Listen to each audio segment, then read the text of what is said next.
Well, the city of San Jose just broke ground on some new interim housing. The Cherry Avenue site will provide shelter for 136 people. This project represents an evolution in our solutions. We as a city currently have 499 units of emergency interim housing. And over the course of this year, we will be nearly tripling our capacity as we open an additional 1,000 units. And once built, that site will give the priority to people currently living in a nearby encampment. San Jose also recently started its crackdown on people living in RVs on the street. Our Len Ramirez reports it's part of the city's bigger housing strategy.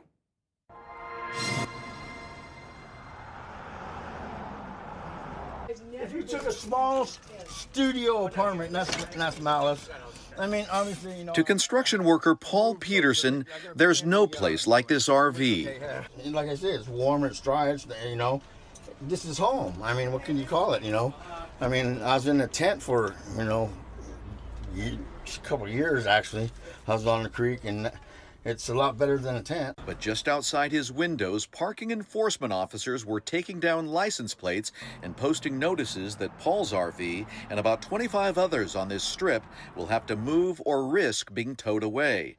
And San Jose Mayor Matt Mahan was making the rounds to personally deliver the message that they can't stay. We've got to get them services, connect them to shelter or safe parking, and give them an opportunity to find a better path to something more sustainable. At the same time, you know, the community deserves better than to have people's belongings spread all over the street and on the side of the sidewalk and trash bags out in the street. This is public space, and we also can't be complacent about this.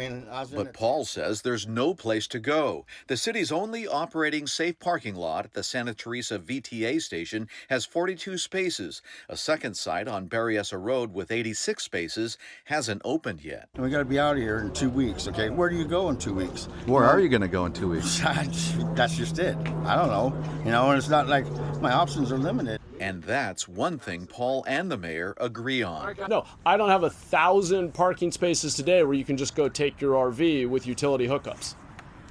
You just don't. But that's not to say San Jose doesn't have more in the pipeline. We went to the city's housing director, who said more parking spaces will be added soon. This year, adding to hopefully up to another 70 to 100 more spaces in the coming months.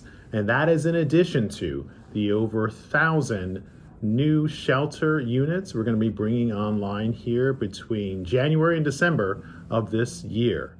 Eric Sullivan has only been on the job 6 months, but he's laid out a roadmap for San Jose's housing strategy. This is how we visualize for mayor and council where to make investments across the entire spectrum of housing need. It begins with preserving low-income housing and preventing people from becoming homeless. Then there's outreach for people living in camps and RVs and building more interim housing and safe parking areas. The end goals are moving some people into permanent affordable housing and for others stabilizing rents. Over 40,000 units that we have under the rent stabilization program. More tiny home sites are being built on Via del Oro, and a large transitional housing development on Branham with 200 modular apartments has recently been completed. But the dilemma for the RV campers on Chenoweth is that no options are immediately available, and they'll have to be gone from here on January 24th. One group that is happy are nearby homeowners. We're glad they're cleaning up the streets, and it's finally recognized that it is a problem. It's been a problem for a long time, but everybody's in our neighborhood is completely happy because of this. Paul says he will move his RV and 2 dogs somewhere else and probably keep moving with the hopes of getting one of the city's legalized parking spots sometime soon.